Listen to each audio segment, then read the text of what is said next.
Y rápidamente entonces vamos a comenzar con la siguiente exposición. Tengan en cuenta ustedes que son 15 minutos allí por reloj, cronometrado por Andrés de León, allí todos los organizadores.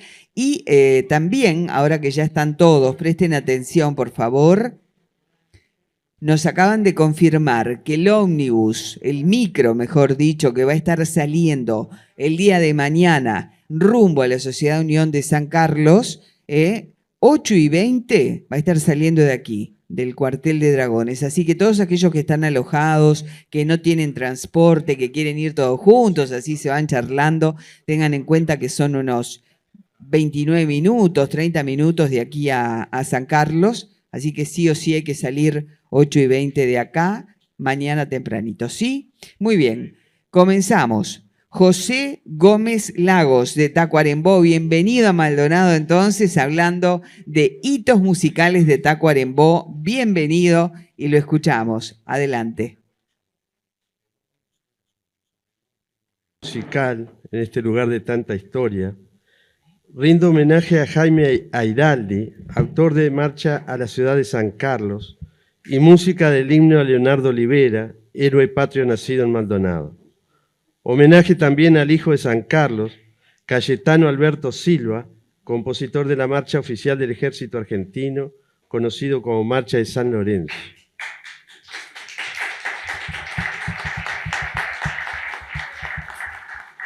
Hitos musicales de Tacuarembó.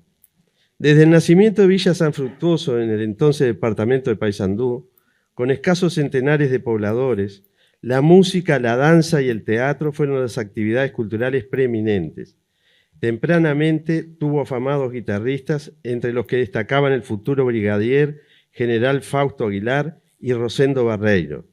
Eran renombrados los pericones y gatos que con sus guitarras protagonizaba Fructuoso Rivera en la villa. A orillas del Tacuarembó Chico transcurrían los primeros años de la población fundacional. En 1866, Carlos Escayola Medino regresaba de la Guerra del Paraguay con 21 años de edad y se radicaba en la villa fundada en 1832. Habría de tener marcada incidencia en el ámbito público y privado. Además de interpretar en distintos instrumentos musicales, lucía en canto, danza y teatro.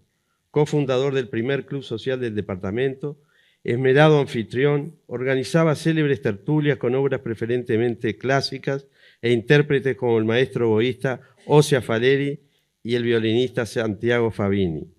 Después de verter alma y arca en la construcción de su teatro, logró inaugurarlo el 31 de mayo de 1891 con la zarzuela española Los Diamantes de la Corona, interpretada por elenco de tenores, sopranos y barítonos.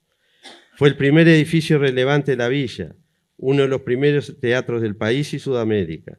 Abrió sus puertas el mismo mes en que el ferrocarril llegó oficialmente a San Fructuoso. Como consecuencia, los principales espectáculos procedentes de Europa comenzaron a brindar funciones en la villa. Escayola radicaba profesores de música, dirigía teatro, formaba bandas musicales, promovía bibliotecas. En ambiente propicio comenzaron a surgir los primeros poetas, narradores, cronistas e historiadores. El impulso cultural que imprimió la sociedad se mantendría después de su muerte acaecida en 1915. También se le atribuye la paternidad del cantor más popular del Río de la Plata, Carlos Gardel. 6 años después de fallecido Escayola, surgiría el actual Club Tacuarembó, que tomaría la posta como principal promotor cultural. Durante 1924, Rosendo Barreiro, hijo homónimo del guitarrista pionero que hemos mencionado, brindaría el primer recital del Nobel Club. Uruguay Zabaleta, nacido casi simultáneamente con la ciudad de Tacuarembó, con designación de 1912, se revelaría como destacado poeta y renombrado guitarrista en el cono suramericano.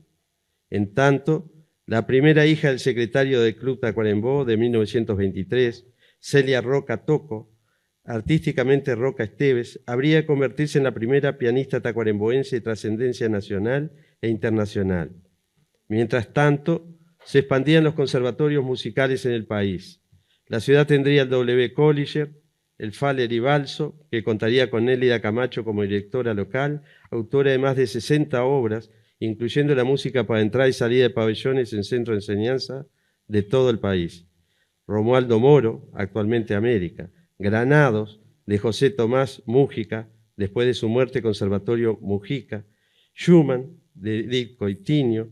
El Conservatorio Victoria Schettini, que tendría el tacuarembóense Mario Martínez Vichingüe como director nacional. En 1944 se crea el Conservatorio Municipal de Tacuarembó. Contemporáneamente surgía una adolescente de fascinante voz, que sería conocida como la Dama del Tango, Olga del Grossi. En suelo fértil, las semillas musicales germinaban prodigiosamente. En Paraje Batoví, que toma nombre del cerro emblema del departamento, el 26 de diciembre de 1936 nacía René Marino Rivero. A los 8 años de edad comenzó a estudiar violín, posteriormente piano y solfeo. Un buen día, sus padres lo sorprendieron con el obsequio del soñado bandoneón. Con 12 años de edad crearía su propia orquesta típica. Oportunamente participaría de gira internacional con la Orquesta Pedrosa Puglia. Tiempo atrás, Edgardo Pedrosa había sido su primer profesor de bandoneón. Tomó lecciones de acordeón a piano con Zora Valles, clase de armonía, contrapunto y composición con el maestro Guido Santórsola, dirección de orquesta con el español Enrique Jordá. En los albores de los años 60, Marino organizaría el primer Festival Internacional de Música Contemporánea en Uruguay, con sedes en Montevideo y Tacuarembó. El evento, que congregó músicos de 15 países de América y Europa, transformaría su vida. Celebrado en Club Tacuarembó, fue el lugar de encuentro con un bandoneonista argentino que había logrado innovaciones revolucionarias en el instrumento, Alejandro Barletta. El extraordinario maestro le impartió enseñanzas apenas una semana en Montevideo, después en 2 periodos en Buenos Aires. Una etapa fue coincidente con aviones que sobrevolaban, tanques que disparaban, soldados armados. Eran episodios por el derrocamiento del presidente Arturo Frondizi, año 1962. En total, las clases no superaron los 3 meses. Obtuvo su primer Gran Premio Internacional en el segundo Festival de Guanabara. Lo logró con la obra Polos, para 11 cuerdas, 4 voces femeninas y clave. Fue estrenada en 1970 en Río de Janeiro con la dirección del brasileño Nelson Nilo Hack. En Montevideo fue estrenada en el Estudio Auditorio con la dirección del maestro polaco Stanislav Wisłocki. Rivero, que debutó en el Sodre durante la inauguración de Canal 5 de televisión, habría de conocerse con Astor Piazzolla en Rincón del Indio, Punta del Este. En el encuentro, el compositor y bandoneonista argentino le propuso dirigir el doble concierto para bandoneón, guitarra y orquesta de cuerdas que tenía previsto escribir. En el estreno de la obra para Latinoamérica, la orquesta de cuerdas del Sodre estuvo dirigida por Marino Rivero, con el propio Piazzolla en bandoneón y el duraznense Baltasar Benítez en guitarra, como solistas, año 1985. La dupla Barletta-Rivero mereció el reconocimiento del maestro Guido Santórsola, plasmado en el doble concierto para 2 bandoneones, orquesta y percusión, estrenada por la Sodre en el Teatro Solís, bajo la dirección del internacional José Celebrier, con participación protagónica de ambos músicos, año 1988. Ante el fallecimiento de Barletta, en abril de 2008, Rivero quedó en solitario para sostener el bandoneón en los ámbitos más exigentes. No decepcionaría. Fueron aclamadas sus interpretaciones de la tocata y fuga en re menor de Bach, también por obra de Frescobaldi, Handel, Grieg, Chopin, Vivaldi, Buxtehude, Telemann, Bartók, Prokofiev. Además, el público celebraba sus extraordinarios aportes en folclore, significativamente en tango y milonga. En los países y recintos más importantes de la música, su excelsitud fue destacada por la crítica especializada. Desarrolló una composición vasta, caracterizada por su profundidad, diversidad y singularidad. Compuso para orquesta de cámara, sinfónica, coral, solos de bajo, guitarra, bandoneón, violín, piano y órgano. Causó asombro en música electroacústica e interpretaciones de música incidental.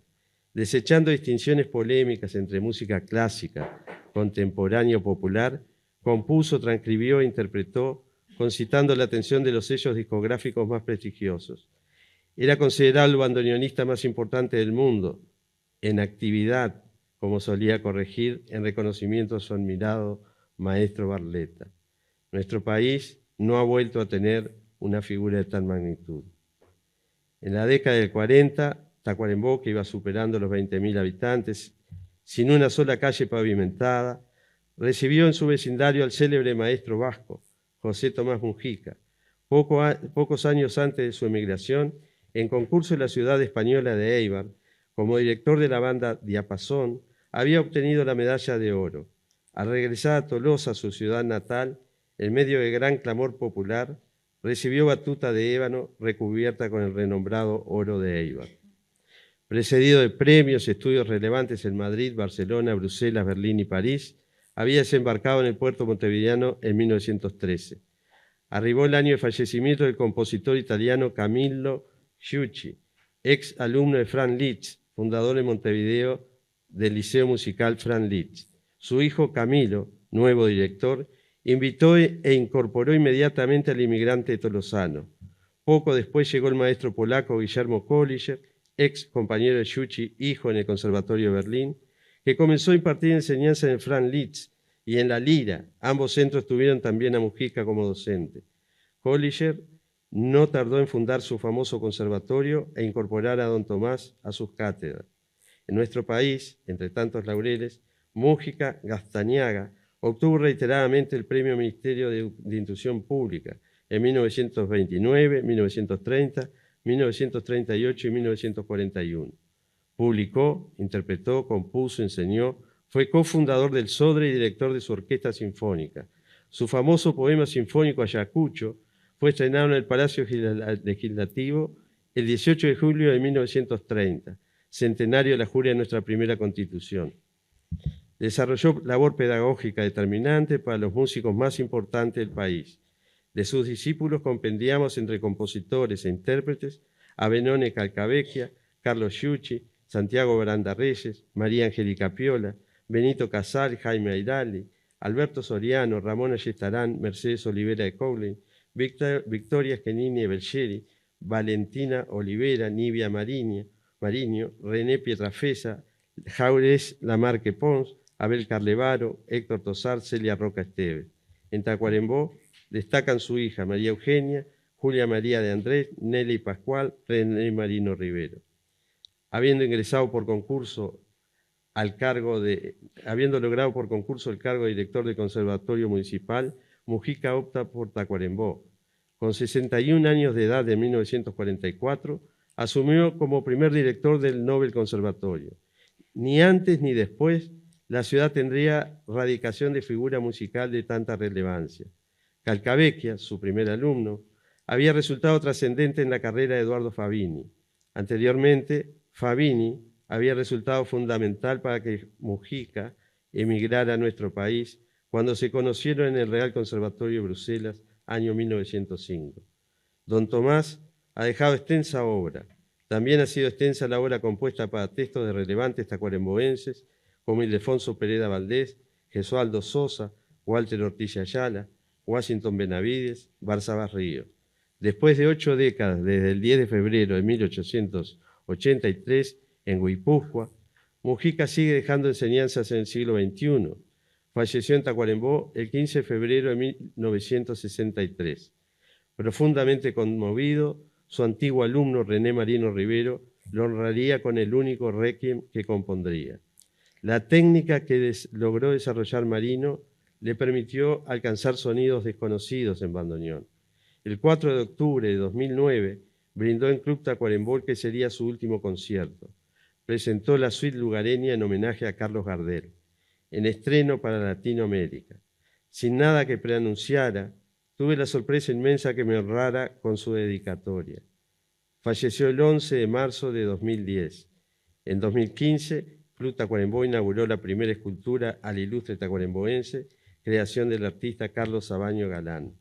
En tal ocasión, se presentó el relevante disco póstumo que contiene grabaciones en vivo del propio Rivero. También contiene obras del maestro interpretadas por prestigiosos músicos radicados en el país y en el exterior, merced a la visión y empeño de la insignia guitarrista compañera de dúo, Gabriela Díaz. Máximas figuras internacionales. Mujica, vecino que en Tacuarembó firmaba su primer apellido con J y sin tilde, ya no el Mújica, original, con tilde y con G. René Marino Rivero, ilustre tacuaremboense. Carlos Gardel, también nacido en Tacuarembó, como declaraba pública y privadamente, nacido en el mismo año que Tomás Mujica, ¿era realmente hijo de Carlos Escayola? Las investigaciones han ido confirmando tal filiación. Tacuarembó con música desde el nacimiento, desde Uruguay al mundo.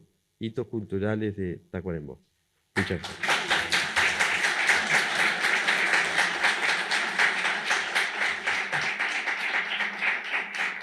Buenas noches. Muchas gracias por vuestra presencia. Gracias a los organizadores.